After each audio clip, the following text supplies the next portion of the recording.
ร่วมส่งเสริมผู้ประกอบการเพื่อสร้างความยั่งยืนให้กับธุรกิจโดย SME Development Bank แล้วก็ไปทำงานที่อื่นมาพอกลับมาก็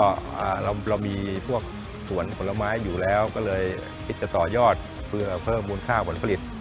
ให้กับผลไม้ที่อยู่ในพื้นที่ของเราเพื่อก่อนที่จะออกไปจำหน่ายอยู่นอกพื้นที่เนี่ยเพิ่มมูลค่าไปก่อนบ้านเราทะเลซับเนี่ยอยู่ในจังหวัดชุมพรอยู่ในอำเภอประทิวซึ่งที่ดินของที่นี่นะของที่ทะเลซับเนี่ยถือว่าเป็นดินที่ค่อนข้างจะอุดมสมบูรณ์ที่สามารถปลูกพืชได้หลากหลายชนิดมากโดยเฉพาะพวกไม้ผลต่างๆเนี่ยทุเรียนนี่มีค่อนข้างจะเยอะอยู่นะพื้นที่ที่ใช้ในการปลูกทุเรียนในจังหวัดชุมพรสูงมากเจ้าของสวนเนี่ยเดิมเนี่ยเข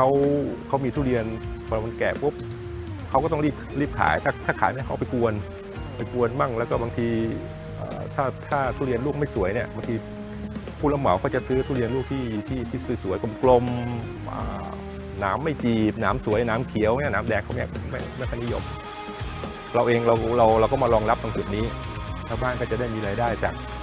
ากทุเรียนที่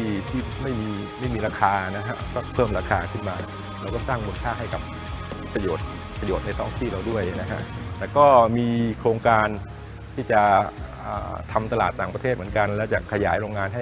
ห้มีกำลังการผลิตมากกว่านี้นะฮะเพราะเท่าที่ดูแล้วโอกาสหรือความสดใสด้านทุเรียนเนี่ยยังมีอีกมากอยู่ยังไปได้อีกไกลเพราะฉะนั้นเรายังทำได้อยู่เราจะมีกำลังที่จะทำได้